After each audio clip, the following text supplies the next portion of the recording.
안녕하세요. 경제적, 육체적 어려움으로 힘든 분들에게 정확한 정보를 제공하여 희망적인 결과를 만들어드리는 회생가이드입니다. 개인회생 절차를 진행하다 보면 가장 긴장되고 중요한 순간이 바로 변제를 모두 마친 시점입니다. 매달 꼬박꼬박 변제금을 내느라 고생한 기간이 끝나면 드디어 모든 것이 해결됐다고 생각하기 쉽지만 실제로는 여기서 끝이 아닙니다. 변제를 다 했다는 이유만으로 자동으로 빚이 없어지는 것은 아니며 마지막으로 반드시 거쳐야 할 단계가 바로 면책 결정입니다.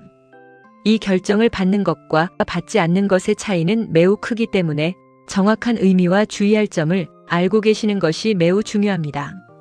면책이란 채무자에게 남아있는 빚에 대한 법적 책임을 더 이상 묻지 않겠다는 법원의 선언입니다. 쉽게 말하면 정해진 변제금을 성실하게 모두 납부했다는 전제 아래 남은 채무는 갚지 않아도 된다는 공식적인 판단입니다. 개인회생의 목적 자체가 갚을 수 있는 만큼만 갚고 나머지는 탕감받는 것이기 때문에 이 마지막 절차가 완료되어야 비로소 개인회생이 끝났다고 볼 수 있습니다. 변제금을 모두 냈다고 해도 면책 결정을 받지 않으면 아직 채무가 살아있는 상태이기 때문에 변제 종료 직후 바로 면책 신청을 진행하는 것이 안전합니다. 면책이 확정되면 그 효과는 매우 큽니다. 우선 개인회생 신청 당시 채권자 목록에 포함된 모든 채무가 면제되기 때문에 남아있던 잔여 채무를 누구도 더 이상 요구할 수 없게 됩니다. 예를 들어 1억 원 중 3천만 원만 갚기로 계획이 확정되었다면 나머지 7천만 원은 면책 결정과 함께 완전히 사라집니다. 이러한 법원의 판단이 한국신용정보원에도 통보되기 때문에 기록이 삭제되면서 신용도를 회복할 수 있는 기반이 마련됩니다.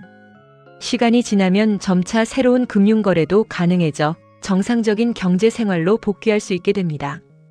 또 한 가지 고려해야 하는 부분은 변제금을 초과해서 납부한 금액이 있는 경우에는 이를 돌려받을 수 있다는 점입니다.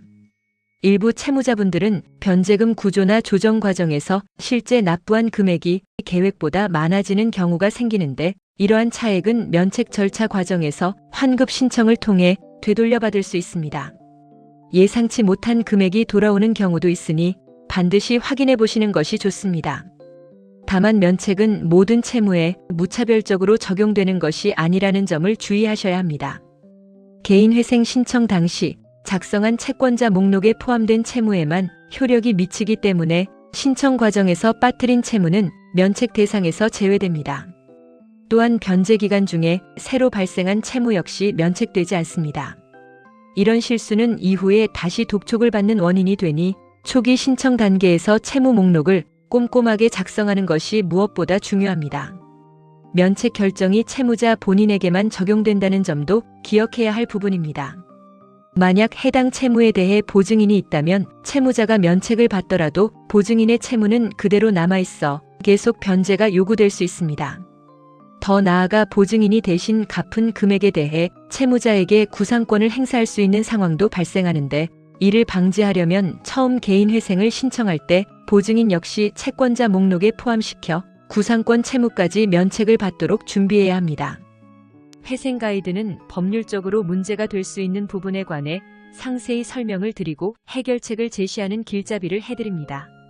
항상 노력하는 자세로 의뢰인의 이익을 최우선하는 모습을 보여드리겠습니다. 10여 년간 4,500건 이상의 사건을 성공시켰고 개인회생 97%, 개인 파산은 100% 채무 감면을 성공시킨 경험이 있는 사법고시 출신 회생 전문 변호사와 상담해보세요. 5분 내로 정확한 자격 확인이 가능하며 신청 후 일주일 내로 무방문 접수도 가능합니다. 그 밖에 더 많은 정보는 네이버 회생 가이드 카페로 오시면 확인하실 수 있습니다. 내용이 마음에 드셨다면 구독과 좋아요, 알림 설정 부탁드립니다. 더 좋은 내용으로 찾아오겠습니다. 감사합니다.